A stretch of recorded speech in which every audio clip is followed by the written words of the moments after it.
pepper, Mr. Manolino? Nah. You guys go ahead. I'll do it if you will, Lloyd. Okay. You go first. No, you go first. No, you go first. No, you go first. No, you go first. I always go first. Yeah. You never go. You guys. Oh, stop acting like a couple of pussies and go at the same time, huh? Suzanne, welcome to the hottest podcast in Portugal. How are you? Fine, thank you. Thank you for having me. So, we are having this conversation in English because you are bringing some new flavors from other parts of the world to Portugal, right? Yes, I hope so. I'm trying. So Yes. can you talk a little bit about the brand or the community that you created? Okay. Well, I was born in the Caribbean, and I have parents from two different islands, and but my family lives in the Cayman Islands, and my father's family is part Portuguese. Okay. And so I have a very big attachment and commitment and love of Portugal. But of course, my life has taken me to many parts of the world. And coming from the Caribbean, where I spent my formative years, I am filled with the sights and the sounds and the tastes, the flavor of the Caribbean. So I moved to Portugal 21 years ago, and I spend the winter months partly in the Caribbean and partly in the United States, where I have 4 of my 6 children. But in Portugal, I don't go to a lot of restaurants. I cook a lot at home, and I try to incorporate all the flavor of the Caribbean. Of course, my children love this. And needless to say, in the past 6 or 7 years, my home has been empty because my kids have gone. They're all grown up. And so when they come to visit, they very often go, "Oh, wow," when I make like a jelly or a jam or some kind of condiment to go with our meals. And during the pandemic, I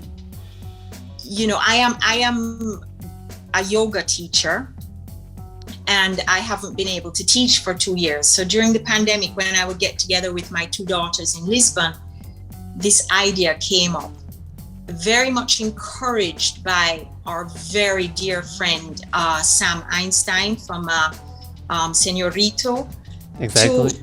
to make the jams and try and sell them, commercially. And so that's where it started. And basically, they are recipes from my family in the Caribbean. So that's kind of When you the say story.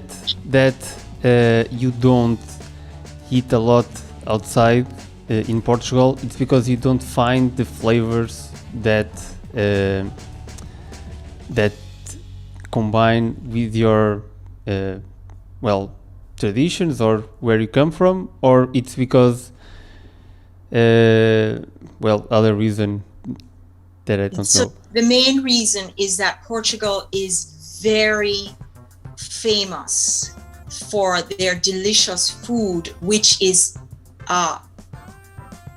heavily seafood and their grilled meats and mariscos, and so that's like the base. And I am a vegan, not completely, because at holiday times I will have some eggs and some cream because of certain recipes that demand it, that are holiday foods. But for the most part, I'm vegan. So, sadly, I cannot really enjoy Yeah. the famous Portuguese cuisine And so from which year or since when are you vegan or vegan? Of course, as a child, I was not. And so I know all of the flavors of the Caribbean, which have a lot of fish and meat products as well. But when I was 17, I became a vegan.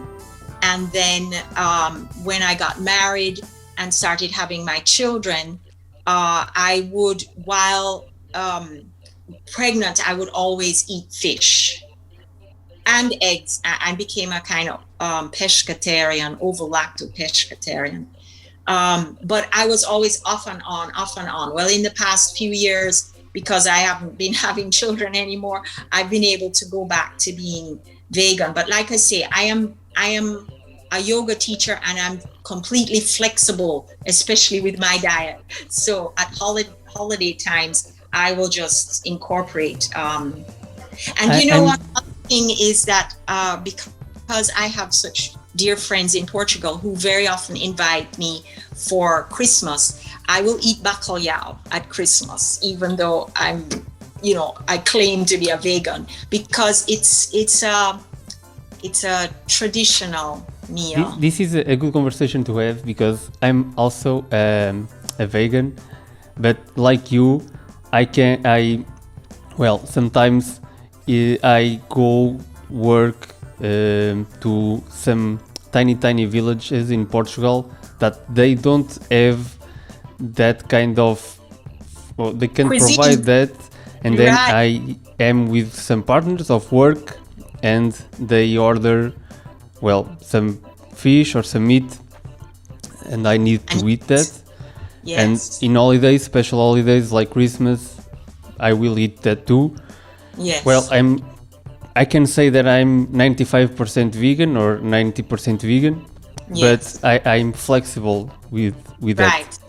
And I think that's an important attitude to have in life, to be flexible, not only in our bodies, but in our minds and in our spirits. And the only way that we can have a peaceful world is to be flexible. It's also,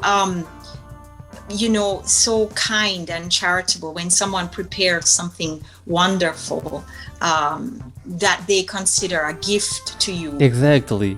To eat it. It's bad to say, well, I will not eat because this and that. This is not right. Yeah. Yes, I agree with you. and talking about that, sometimes I'm a little concerned advising people.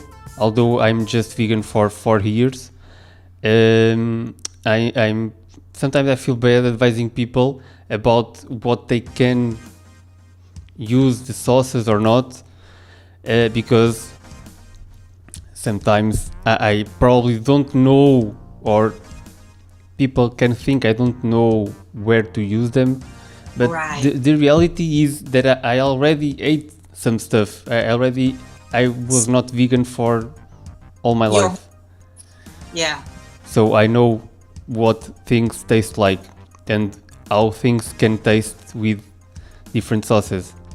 Well, this is your talent. You know how to pair things. So, and it doesn't matter if you do it right now, or you can just know from your life experience, this would go well with this food. So I think you're doing well. I love your videos. I love your The pain. yeah. I love to watch your pain. Yes, that's the main attraction. It's very funny. So I know that you have some flavors on your sauces or your jellies.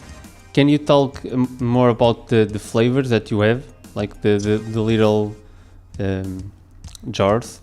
Yes. So I am doing 3 products. One is based in citrus because,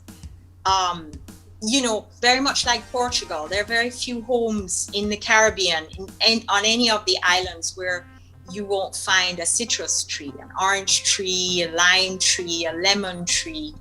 Grapefruit is very big.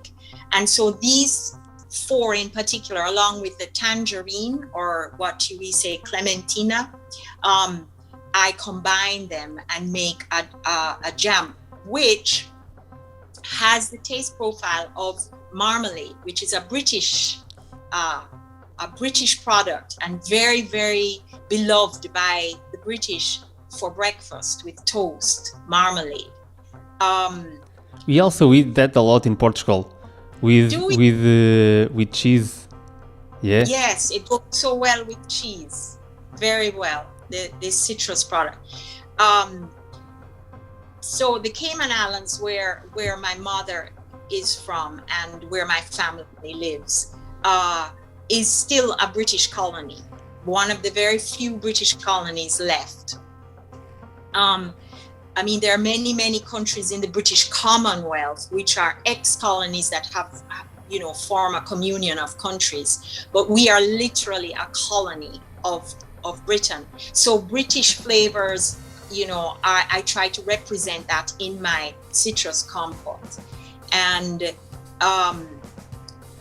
what is different about mine is that I use more fruit juice than sugar. So you actually can taste the burst of the citrus fruit flavor more than with marmalade. Now, of course, I am promoting my product, right? So of course I would say that. No, but it's true. It's true. You can feel it. Yeah. Yeah. So I try to do that, and that for me is the Caribbean coming through, because citrus is such a big part of our lives. In even cocktails or drinks that we make, it's very big. And breakfast, is not breakfast without a plate of fruit, and oranges, grapefruits, and tangerines will form a part of that.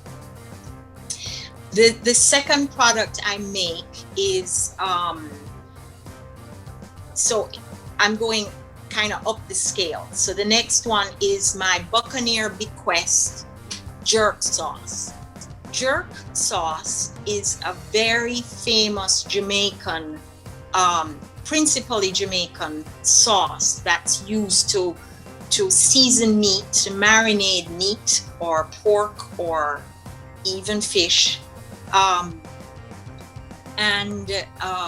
Then you either barbecue it or you slow cook it with this sauce. And the slow cooking is done in Jamaica still in a hole in the ground that's lined with rocks and coals, and then covered with banana leaves. And so it has so many different flavors coming through because of this particular method. Now, where this method came from, that particular underground method, is from the Buccaneers. The Buccaneers. That's why the name. They are pirates. They were the pirates of the Caribbean. Okay. And so Jamaica had a huge Buccaneer population called they were stationed in a place called Port Royal. And there were mostly British pirates that lived there, and that was their base. And so, of course, this technique of cooking the meat is very, very established in Jamaica, but it's spread to all the Caribbean islands. Now, my mother is from the Cayman Islands, and what a lot of people don't know is that in its origins, Cayman was a stop-off point and then became a base for pirates. So the same cooking techniques was used in Cayman, because the Buccaneers were very resourceful. They didn't have a lot with them. They just came, they dug holes, they made fires, they put whatever animals they could catch wherever they were, they put them in there. And then they searched around for the spices that were available, and they put that in there.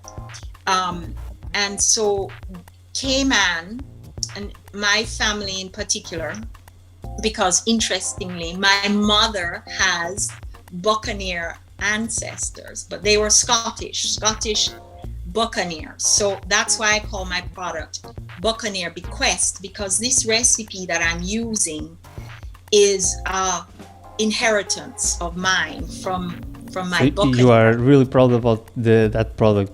I'm very, very proud of my Buccaneer Bequest jerk sauce, because it's not real. It is in the lineage of the Jamaican jerk sauce, which, if anybody has had jerk sauce, they've had the Jamaican flavor profile, and it's very, very hot.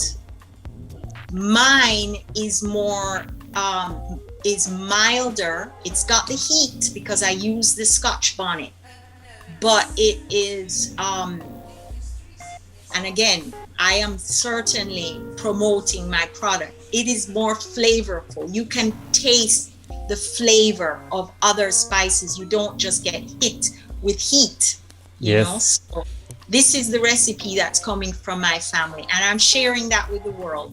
And on the label, it will tell you most of the ingredients, but then it says spices, and those are secret. Yeah, of course. Everyone has the secret ingredients in the sauces. Yeah. Nice. And you say that you use that to marinate fish or meat, but Yeah. I when I was searching about the jerk sauce, I saw that sometimes people massage or poke some holes in the meat, so with I know some leaves or some stuff to penetrate the sauce in the meat. That is true, or is just something that I read? You know, this is absolutely true. This is a Caribbean technique as well, which you can ask anybody from the Caribbean, and they will tell you the same thing. When they go to America, or they go to England, or they go to the continent, they are shocked at how lacking in flavor meat is. Because in the Caribbean, we would never just season the outside of meat. We always poke holes and stuff seasoning in to the center, so that the flavor is coming, you know, right throughout. So yes, and I would very much like, because I have a deep spiritual love of Portugal. I'd very much like to be a part of introducing the Portuguese to more flavor. Yeah. Because salt and black pepper is not enough. You've got to, you know, aid the... Yeah, the Portuguese people have some difficulty to accept changes. Well, quick changes. They are willing to accept changes if they are in long-term changes that they don't know the difference between one step and another. If they are really quick, well, try this and try that, that is from another part of the world, they tend to, well, they try to or they don't want to try that because it's different. Yes, it's just because it's different. Okay, right, yes. But there are people like me that want to try everything that it's different. Yeah, that's why we're connected. No, exactly. But yes, so your research is correct, and you can use the jerk sauce to do that. But usually people would just finely cut up, you know, things like onions and scallions and fresh thyme and garlic, and just use that. That's basically what they would do. So you can use the sauce to marinate fish and meat, but you can also use to do that with vegetables. Absolutely, because now, I mean, for decades I have not had any kind of animal product, you know, flesh to eat. So I use it in stir fries. I use it if, for example, I'm cooking for my daughters and making scrambled eggs. I will add it in with scrambled eggs. You know, and so this product for me is mainly for my vegetable dishes. Nice. Well, when I use it, I don't use it to marinate. I use it to put after the things are cooked.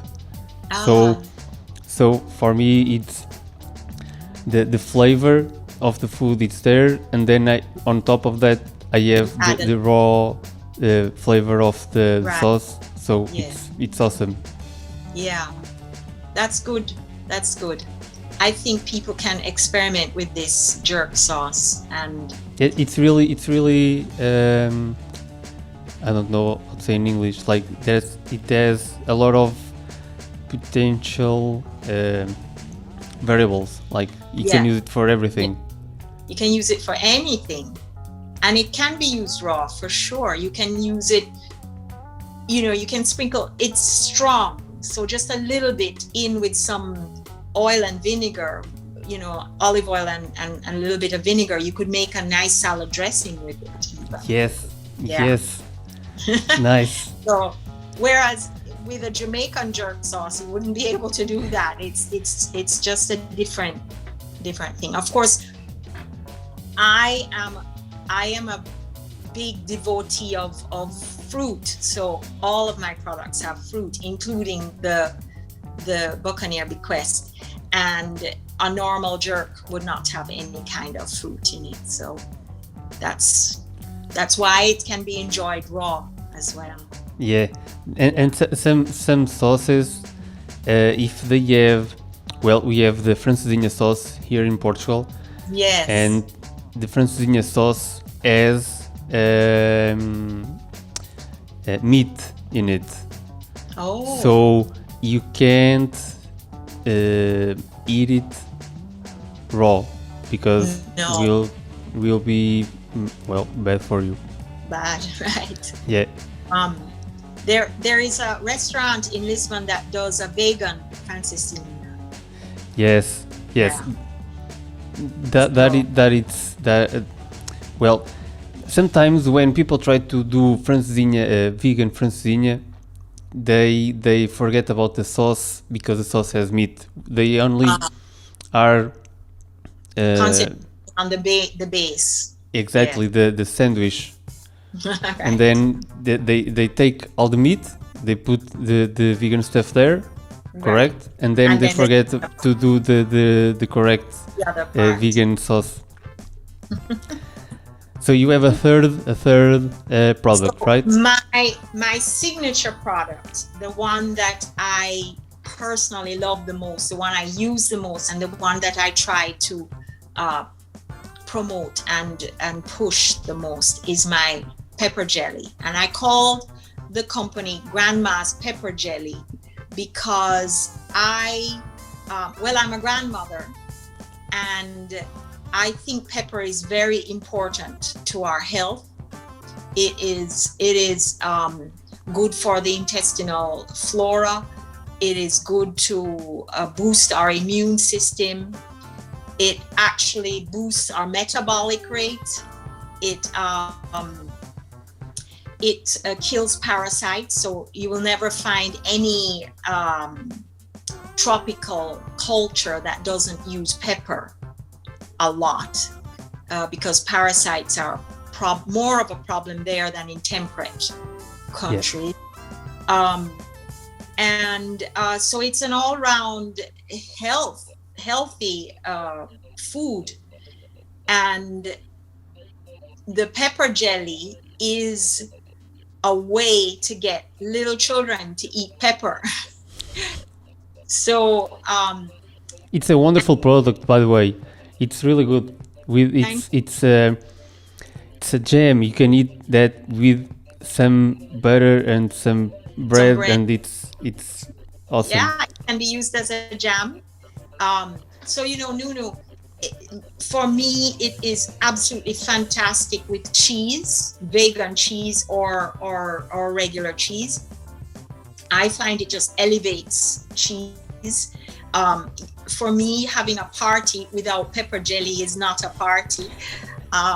If you're setting out a lovely table with lots of cheeses and hors d'oeuvres. For me, you have to have pepper jelly.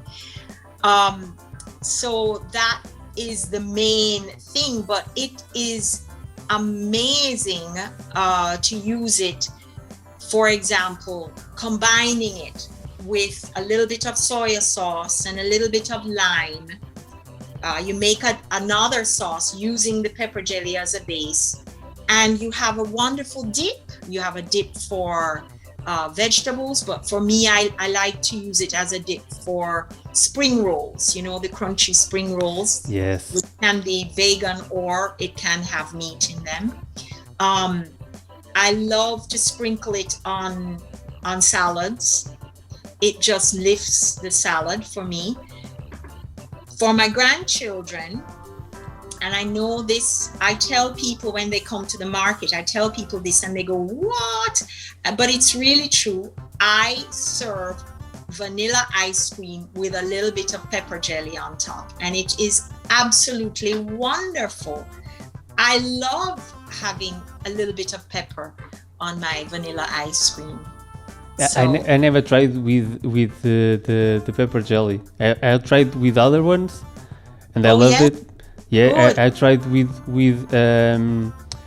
one sauce from Algarve that is with honey and mango. Oh, honey and mango? Yes, and it has some. I don't know the pepper. I think it's a Trinidad Scorpion, I think, and they blend that, and I used that with some ice cream, and it was awesome. It is an amazing dish, yes. So, and I also tried your sauce with your jam with peanut butter, like a peanut butter and jelly sandwich with that, and it's awesome.